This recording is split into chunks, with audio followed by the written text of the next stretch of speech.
But for right now, I can just be a guest on your show. Well, welcome to episode 22 of FTN MMA podcast from the Nosebleeds MMA podcast. Blake Arulian alongside David Ney for this Zoom episode, which is probably going to be a little bit more of a usual thing with the coronavirus and just the distance that everybody has to keep at the moment. But we are here to talk about UFC 249 taking place. And Dave, this is taking place at, it is reported it's taking place at the Taki Palace Casino near Fresno on tribal land. Dave, I want to get your thoughts on this. I know you have a little bit more information about this place and its history, so I give the floor to you. Hey, so first of all, I think it's episode 22.5 because I don't know about you, I have a different shirt on than when we were talking yesterday. Yeah, and it's pronounced Tachi. And it sounds like it's from the first Star Wars, right? Wasn't it like Tachi Station where Luke flew out to? I have no idea. Yeah, I don't either. I just made that up. But so it's Tachi Station is out by Fresno. Okay. And it's tribal land. And I think, if I'm not mistaken, they've hosted like millions of fights. Back in the day, way back in the day, you had Tachi Palace fights. And I think like the WEC fought out there, like some of the smaller regional fight promotions fought there. So they have a history with fighting. All the tribal casinos do. Cool. And I think it's kind of interesting. I heard yesterday that Tachi closed down, I think it was March 20th. So they've been on lockdown, so nobody's been there. So they've eradicated whatever, viral infection might have been in their sports arena, and they're ready to rock. And so it looks like 249 is going to take place there. And I think Dana said we're going to go 4 fights in a row, 4 weeks in a row, starting on the 18th. And I'm looking up at the calendar. So they'll run Saturday the 18th, Saturday the 25th, then May the 2nd, and then May the 9th, it looks like. And they'll do the next 4 events, I believe, at Tachi Station, Tachi Palace. Tachi Palace. That's the casino. And so being that it's on a reservation, on tribal land, the laws of the state of California don't necessarily apply. So Gavin Newsom can't shut it down. And I guess maybe they fly into, fighters fly into LA and then bus up. Maybe they fly there. If everybody's on a private plane, who cares, right? You fly into the airport in Fresno. The city itself, I believe, is called Lenmore. Okay. So I don't want anybody calling us out that we don't even know where Tachi Palace really is. Well, we might as well drive up there if we know exactly where it is. No, I'm kidding. I don't think they're going to let anybody there. And that's the thing. That's why I'm surprised that this leaked. Eventually it had to, right? Right. But he said, I don't want anybody knowing, and I don't think, he said it's just going to be live on ESPN. I don't know that it's going to be in a sports arena at Tachi or in some warehouse or in some conference hall. You don't know. No idea. I mean, we don't know. We know where the reservation is, I guess, to an extent. But yeah, we have no idea where it actually is taking place. The question is also, if it's not under law, under California state law, how will the commission be? Is it, because that's what I heard, is the commission will be still there. The commission, like the judging and things like that, will all take place by the commission. But I'm not sure about that. Yeah, I'm not exactly sure either, but all over the state of California, they have fights on the tribal lands at different casinos, Tongapala, Tachi Palace, obviously. All right, well, we apologize about that. We had some connection issues, but we are back. I've moved rooms, actually. Oh, um, different background. but so yes, Tachi Palace Casino near Fresno, on tribal land. We'll see what happens with all the laws and things like that. But let's also jump into the second half of what Dana has talked about with Brett Okamoto a couple days ago when that interview got released on Tuesday night, I believe. The fact that he is creating a fight island for international fights, considering a possible, inability to travel fighters out for any need in the future. And that's being built right now. So Dave, what are your thoughts on that? What is your thought on Dana doing this? It's time to enter the Kumite. This is like the coolest. I don't know of anything cooler than the idea of Fight Island. Maybe like Nintendo Wii Island, where you used to play all those little games. But aside from that, Fight Island is freaking awesome. So this is what I got. Two thoughts. One, way back in the day, there was an organization called Bodog Fights, and Chael was talking about this either yesterday or today, and they used to fight on a fight island down in Costa Rica, which was super interesting. But I heard that there's two theories. One, they're going to do this somewhere in Dubai and build it in Dubai, or possibly Tony Robbins, the guru, has his own island in Fiji, and they might put it on some island in Fiji. That's what I just heard. So I don't know if that's just wishful thinking. That'd be cool. But dude, I don't care. Whatever it is, I want in. I want to watch. I'll buy every Fight Island pay-per-view there is, and man, I just want to. I hope they have Island plane coming in and Dana White walking out in a big white suit with a little person next to him saying, "Boss." I don't know if we were allowed to even say that anymore, but back in the day, there was a show called Fantasy Island, and then today, I think this would be Fight fans' Fantasy Island, Fight Island. I think a lot of people online on Twitter and things like that are all saying this is ridiculous. This is like Mortal Kombat stuff. This is out of this world. And that's exactly what it is. This is the UFC. This is Dana White. This isn't new for Dana. He's been breaking barriers for the UFC. He's been breaking rules his entire career to make it what it is. And that's why today it's one of the most loved sports. And that's why now it's on ESPN. It's covered by the biggest journalists in the world. It shows his dedication to the sport. It shows his love for the fighters. It shows his love for the fans. I can't believe all that he's done to make sure that UFC 249 happens. I can't believe how much he's done to make sure that we are going to continue to have fights during this unprecedented time in history. And he is going to go down, I hope, as a big name in the history books because of what he's doing right now.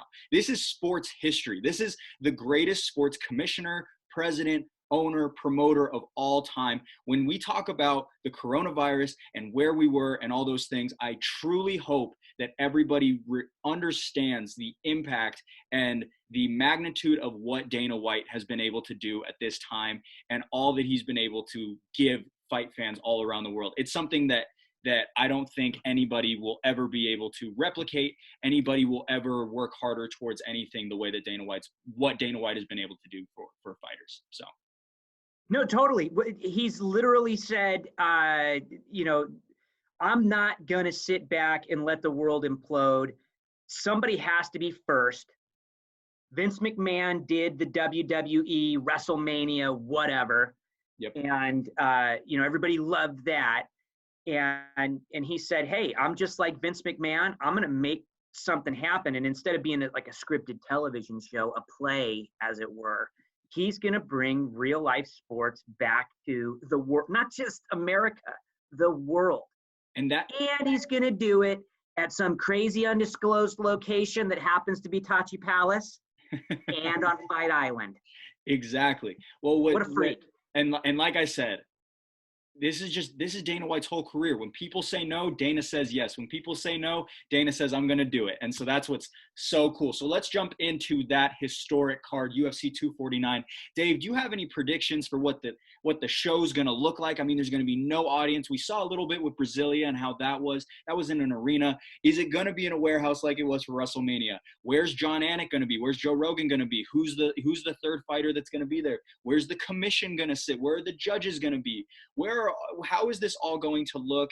For me personally, I think really quick before I get your thoughts, I think a couple things that I just jotted down. I think we're going to see over the next few weeks at Tachi Palace or wherever it will be. We're going to see more missed weights than we've ever seen before. There's going to be more catch weight bouts than we've ever seen before, strictly for the reason that people are locked in their houses. People aren't able to get the full camp experience that they usually get. They're limited on their resources. Their dietitians probably aren't with them 24/7. And so it's more difficult to keep the weight down. And so for that reason, I don't know if we're going to see everybody make weight over these next few weeks because of just what's going on. But I think that's kind of expected to be seen. I think also because we don't see fighters at full capacity, we don't see them at full camps and things like that, we're going to get some of the biggest upsets we've seen and a lot more of them than we usually see. And then I actually want to get a lot of your thoughts on this because people can't gather and people can't have parties and all chip in. I mean, that's how I watch my fights is I get our MMA gym. We bring people together. We all pay $5 and we can have a huge party and pay for a big UFC pay-per-view. People can't afford a $65 pay-per-view right now. So I think the pay-per-view number might be a little bit lower. The viewership might be a little lower. However, overall, it's still going to be extremely historic. So I want to get your thoughts on some of those things and everything else I said. Hey, so right away, I forgot. I wanted to tell you this before I tell you anything else. I got this in the mail. Can you see this?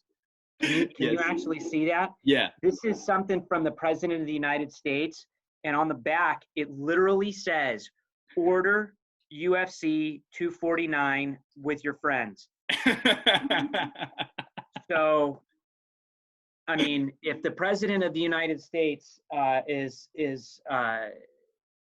asking us to order 249, I think people will do it. I want to come back to this. The point that you made is super good. Missing weight and more catch weights.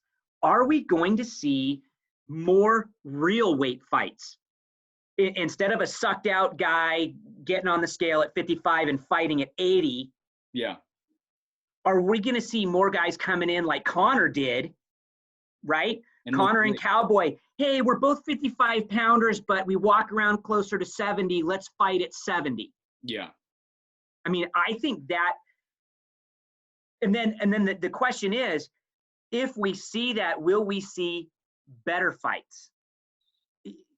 And it may not, and it may be like when you say, oh, we'll see more upsets. Are we really going to see guys that have less means? Maybe their teams aren't as good. Maybe they don't have a nutritionist. And when they're cutting weight, it's really hurting them. But the more established fighters are able to make that move down and up, maybe we'll see guys walking around at regular weight. And it's just going to be a matter of who really wants to get it on and who really wants to fight. And that the pre-fight fight of getting on the scale and making weight won't matter. And they can focus more on what's going on. What excites me is maybe a trend that happens because of this kind of an idea that we get more fighters going, hey, I don't cut weight as much anymore and maybe I perform better. Or the other side of the coin, I didn't cut weight. I didn't have that discipline. And because of that, I didn't come in as prepared as I was. You never know. I mean, every fighter is different. Every fighter likes a different way of going into fight week. And so we'll have to see all those things, but those are all really exciting things. Well, I think Connor and Cowboy both came in shape, and it was kind of like a gentleman's agreement. Hey, let's just agree not to cut the last little bit of weight. Yeah. Right. Yeah. And let's go out and throw down. And I thought it was a great fight. So I think your point is you hit it on the head. I think that you will see more guys missing weight, and then we might see a trend. Hey, let's fight up. Yeah. Frankie Edgar did it for years. Might as well. With all that being said, let's jump into our first fight on the card that we want to talk about. It is the close of the prelims. This is crazy. We have Francis Ngannou not on the pay-per-view, and Jairzinho Rozenstruik also not on the pay-per-view, an undefeated heavyweight versus both knockout artists to close out on ESPN2. Maybe that's pre-calculated by Dana, but whatever the case is, what are your thoughts coming into this fight? What do you see happening? Stand-up war. I see two guys that are just going to throw fastballs the whole fight. Somebody's getting knocked out. This fight is not going to go to the ground, and I think that this is just a pick 'em. I mean, I know that that Francis is the number 2 heavyweight, and Rozenstruik is 6. But come on, give me a break. This guy literally ripped Overeem's face in half, right? It was like Face Off the movie. He just started to rip his whole face off, and then ended the fight with like 1 second left. Yeah, it was like it was over. Yeah, Overeem won the fight, and then Rozenstruik says, "Now I'm just gonna rip your face off." It's crazy. So you have Jairzinho Rozenstruik coming into this. I don't know how you could pick up against a guy that I mean, granted, he fought an Alistair Overeem that's not the Ubereem that fought Brock Lesnar, and he's proven himself to be not as great a fighter under USADA, but Rozenstruik's scary to me, man. Ngannou is too. Don't get me wrong. Somebody's getting knocked out, and the loser of this fight, everybody who doesn't watch. I will say this. There are certain guys in the UFC that I feel bad for. There is Aljamain Sterling. There's the Korean Zombie at times. There's Justin Gaethje, who's kind of getting a little bit more of his shot. And number 1 of all those guys is Francis Ngannou.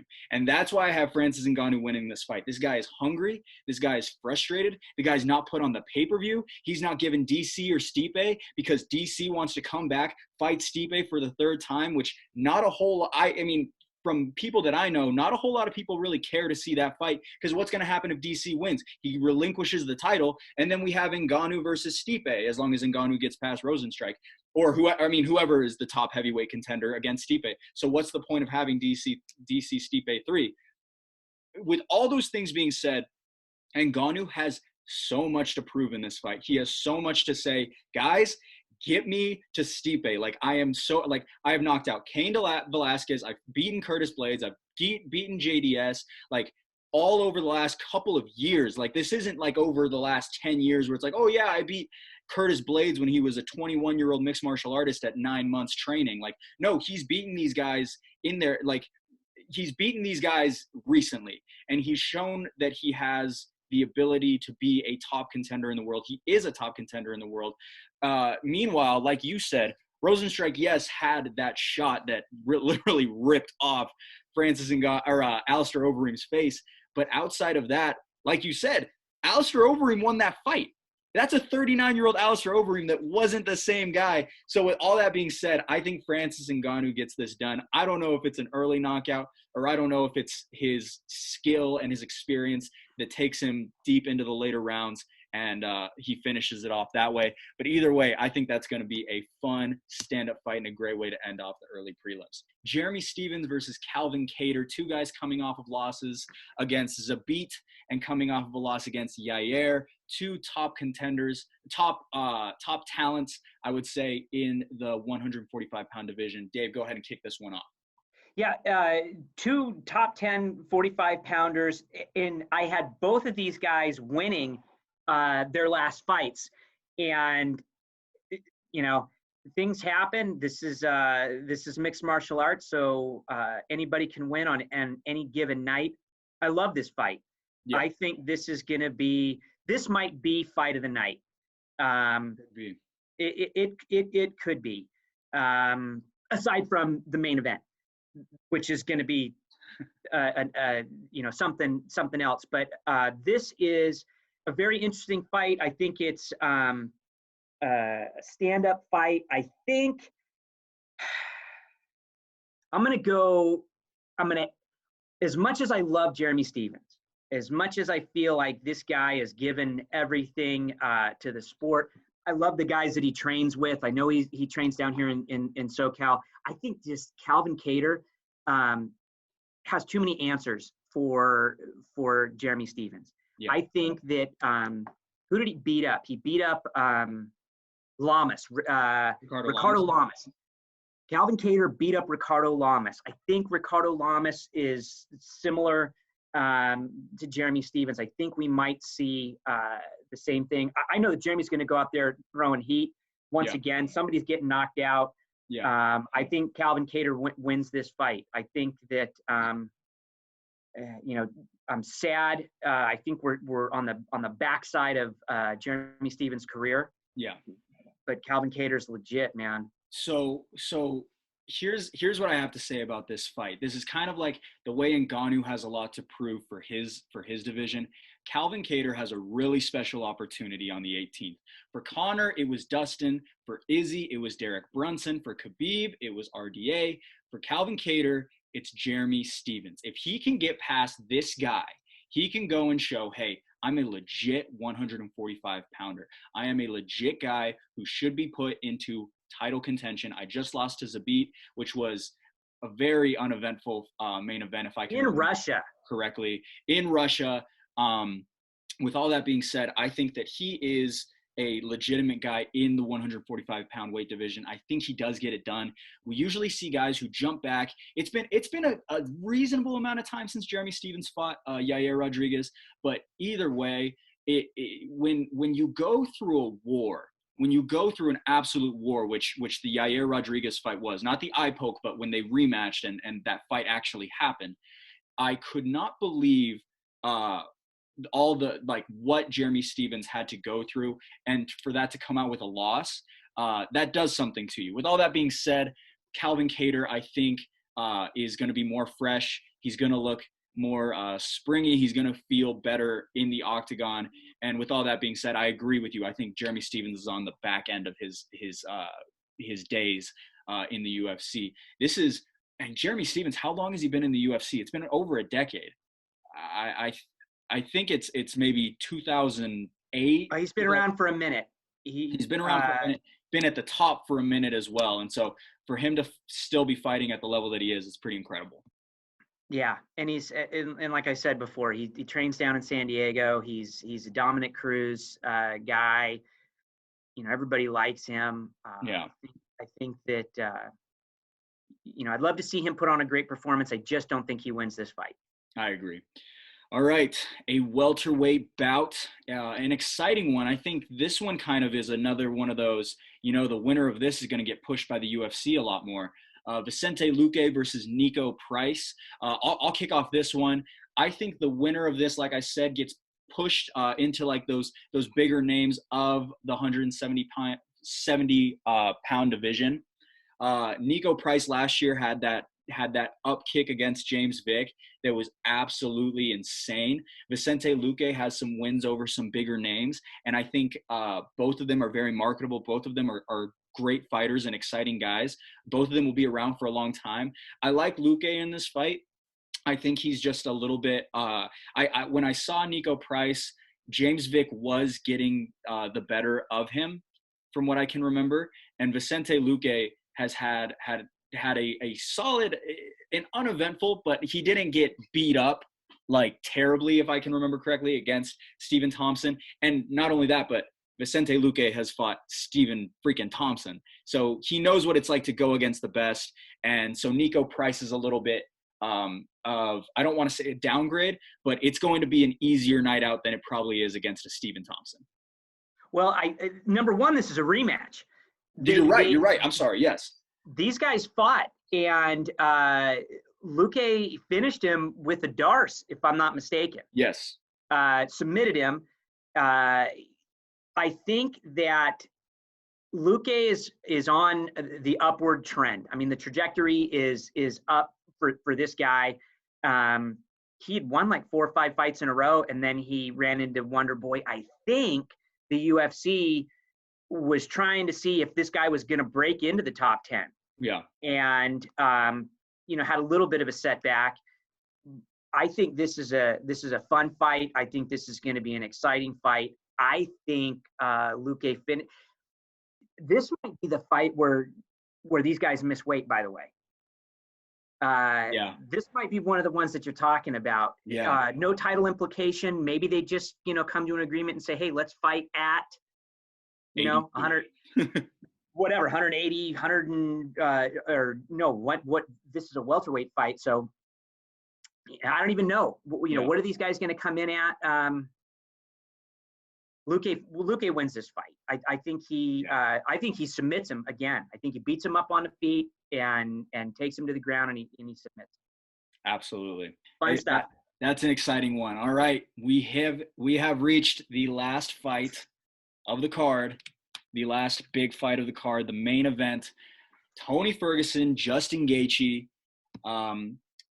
We haven't talked about this fight really much at all, so I have no idea what you're going to say. So go ahead and give me your prediction. Give me what you see going into this fight. Well, I think we should probably make this a conversation, and we'll just touch on a point, and maybe we can just go back and forth. But one of the things, just touching on what you said earlier, these guys have to make weight. How hard is that going to be? And I listened to Gaethje talk to Brett Okamoto, and he said those last 5 pounds are going to be really hard, which I get. So the first real fight of the fight before the fight, Gaethje's going to have a harder time dealing with that than Tony Ferguson. I think Tony's ready. I think Tony's in shape. And Tony's going to come in. I don't think the weight cut is going to be anything for him. I could be crazy. I don't think you're crazy. But I think Tony wins that fight before the fight. Yeah. The one thing that's interesting, so talking about fights before the fights, there's more than just the weight cut. There's the weigh-ins, there's the face-offs, things like that. We're not going to have those. We're not going to have those opportunities for Tony to impact Justin Gaethje with that mental warfare that I think he's getting very, very good at. So we're not going to be able to see those parts, but I agree with you. I do think Tony is super, super sharp.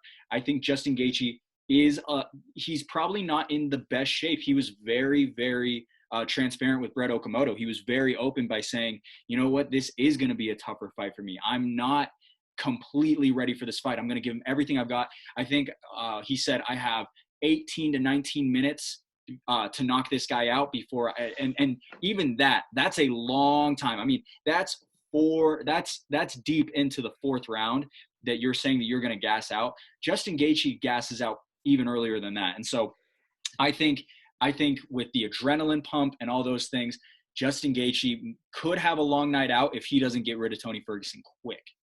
Okay, so let's ask yourself, if you're going in and hey, the last 7 minutes, 8 minutes of the fight aren't mine, you got to finish this thing pretty early. And so I think, number one, Gaethje's a gamer. He's a wrestler. He came up in wrestling. I think he'll be ready to go. I think the weight cut's going to be tough. I think the 5 rounds, that's going to be a lot for him. But the thing that's been weighing on my mind is, I believe, to me, when I watch Gaethje, he sets everything up with leg kicks. Tony had that knee blown out. Is that the issue? I think Tony thought before this was announced, I'm fighting Khabib. I don't need to think about leg kicks. Who cares? It's not part of what Khabib does, but it's everything to what Gaethje does to set up his game. Right. And we saw, I don't know if you remember, before Pettis, he broke his hand or his wrist. Before that happened, in like the very beginning of that fight, he went right after his knees and was just doing low knee kicks on Tony, and I think it hurt him. Yeah. You know, so I think the leg kicks are going to be an issue. And you know what? I'm gonna cut to the chase. I'm gonna tell you this. Tony's ready for the leg kicks. He's figured it out. He kicks metal poles, right? This guy's been doing the game of death since before Dana White announced that he was, Goldfinger, Dr. No, whatever, and buying this crazy Fight Island and having these isolated fights. Tony Ferguson is ready for what's going down. Isn't he the reigning interim champion? I mean, how fun he's going to defend double interim champion if you win. He's going to be the he's going to be the champ, the interim double champ. And I think he just beats this guy up. He bloodies him up. I think he cuts him up. I think at the end of this fight, we're going to see El Cucuy with the crazy teeth mouthpiece smiling with blood all over his face, may or may not be his.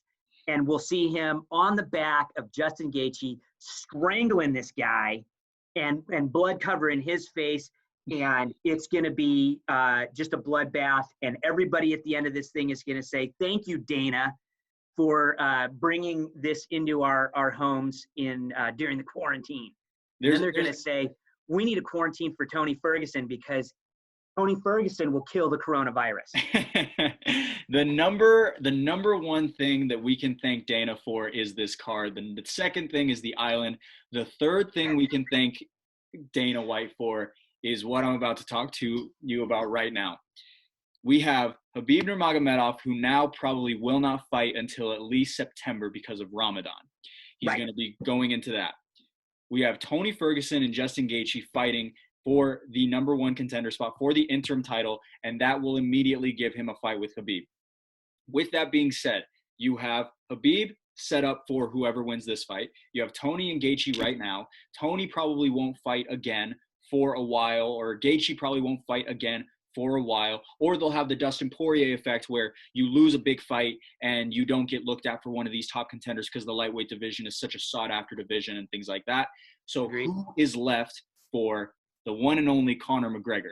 The only guy that's left is Nate Diaz. And so that is absolutely going to be the fight to make. We get Nate Diaz 3 out of all of this, and we have so much to look forward to for the rest of this year. And hopefully, depending on, I think a lot of people are going to be rooting for Tony Ferguson strictly so that we can finally get the cursed fight done with and over with by the end of this year with Khabib Nurmagomedov and Tony Ferguson. So we'll see what happens. But overall, it's an exciting place. Dana White has saved the UFC. Dana White has saved sports. And it is an exciting time to be a fan of the UFC as per usual. No, and I totally agree. So then let's play this out. Okay. Let's game this out. So Tony wins this fight. I don't see him not winning this fight. He gets Khabib in September. When do we get Conor Nate? International Fight Week? In July? I think so. So if all this stuff is done and we don't have to worry, and either way, Dana's got it figured out. We're gonna be all right. Dana's got all of us covered. I see no reason why Dana doesn't blow this thing up. He doesn't blow this International Fight Week into the best thing we've ever seen. We maybe get DC Stipe. We maybe get Jorge Usman. We maybe get Conor Nate. We probably get not Valentina Shevchenko, she's injured. We maybe get Amanda Nunes, Megan Anderson for the featherweight title. We get some crazy title fights. We get some crazy money fights. And Dana White really tries to make this International Fight Week something special because a lot of the year is already planned out. And we need to see that second half. Maybe Alexander Volkanovski, Max Holloway, part 2, because that's that's being worked on right now. We'll see. I mean, bantamweight will have maybe we see a return of Dominic Cruz against a top contender in International Fight Week. All of these things are big possibilities. Dominic Cruz said he's also willing to jump in if Jose Aldo doesn't want to fight Henry Cejudo in a month. Really? Yes. So, and that to me is the better fight. I mean, I'd love to see that fight. I love to see Henry either way. So, but I like that fight a little more too.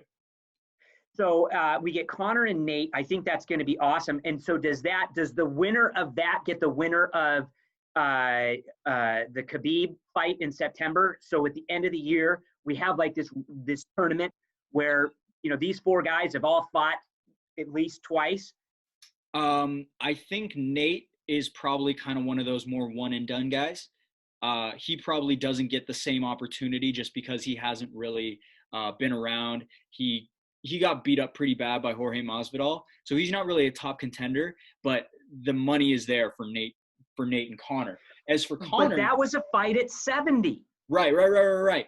But when was the last time Nate fought at 55? I don't know. He fought Pettis at 70. He fought Connor at 70 twice in a row. I think his last 4 fights have been at 70. And so he's not really a contender in 55, which again is a sought after division. Because here's the thing. Gaethje will probably fight Hooker.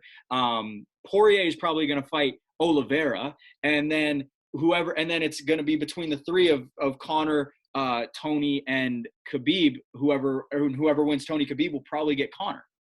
Wow. That's going to be, I think that's awesome. And so my question is, go ahead. No. So Connor kind of has a choice if he beats a Nate Diaz, which I think he probably. I mean, it's tough to say. It's a really bad matchup for Connor, but I think Connor's been working a lot on his ground game over the last few years. And for that, I mean, again, it's Nate Diaz. He's a world-class jiu-jitsu guy. But whatever the case is, if Connor can get past Nate, he has the option. He has a literal option to fight either Usman, Masvidal. He has the option to fight Khabib. Like, he's got all sorts of money fights waiting for him to happen and all sorts of gold to be taken. So do you think, I guess this is the question then, or I'm curious about it. I'm sorry for getting off topic though. No, you're good. Does this Diaz-Connor 3 take place at welterweight? Yeah. They fight at $170? Well, I mean, the first two were. But what if they made it at 55 and then it was a lightweight eliminator? Because I don't think Nate Diaz has the stock value in the 55 division anymore. Okay. I mean, he is a lightweight fighter. He fought there for many years, fought the majority of his career, I believe, there. But he fights at welterweight. I mean, that's where he fights. That's where him and Connor usually fight. That's where Connor fought his last fight. Connor's comfortable at 70. I don't think Connor's making the cut to 55 unless he absolutely has to fight Khabib. Other than that, I don't think, or Tony Ferguson or Justin Gaethje. One of those three guys. Outside of that, there's no reason for Connor to cut that weight. And for Nate Diaz, historically, it's been at 70, so I think it's going to stay there. That's going to be awesome. I'm excited. That has me. I agree. Who would have thought that the savior of the world during the COVID-19 crisis would be Dana White? Dana freaking White. That'll probably do it for us here for episode 22 of FTN MMA podcast from the Nosebleeds MMA podcast. Thank you so much for listening, watching, wherever you are. And reach out to us, comment on our posts and things like that. And we appreciate it. Dave, do you have anything else to say before you sign off? I would just say this. Thanks so much for having me and letting me talk about something that I absolutely love. And anytime you need a guest, I'll be here. We'll see you more often. We appreciate it.